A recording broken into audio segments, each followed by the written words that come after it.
Patay ang 50 anyos na babae sa Mangaldan, Pangasinan matapos daw na saksakin ng kanyang dating kinakasama. Nakaalerto Claire Lacanilaw. Matapos ang pamamaril sa isang barangay chairman at isa pang barangay kagawad sa Mangaldan, Pangasinan, nasawi rin ang 50 anyos na babae matapos saksakin ng kanyang dating kinakasama sa bahagi ng Barangay Saley sa naturang bayan. Makikita sa video ang sugatang biktima na sakay ng motorsiklo. Nakilala ang biktima na si Lina Abrio, residente na Barangay Bantayan, Mangaldan, Pangasinan.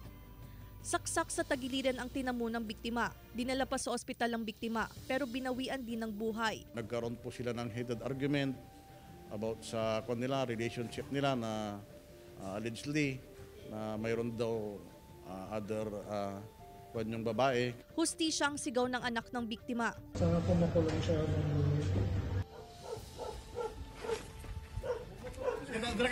Sa follow-up operation ng pulisya, nahuli ang suspect sa bahagi ng Barangay Gasang, Mangaldan, Pangasinan. Sa investigasyon ng pulisya, selos ang motibo sa pananaksak. Wala pang payag ang suspect. Tuloy-tuloy pa rin po yung trabaho natin, checkpoint, plansita, police visibility, patrolling sa gabi. Hiling naman ng lokal na pamahalaan ang karagdagang puwersa ng kapulisan upang mabantayan ang seguridad ng mga residente. Maituturing umanong isolated case ang sunod-sunod na insidente ng pagpaslang at wala umanong dapat ikabahala ang mga mamamayan. Hindi tayo mag-worry dahil yung mga yan, while parang dire-diretso na nangyayari, are to be treated as isolated incidents, that we're doing everything that we can.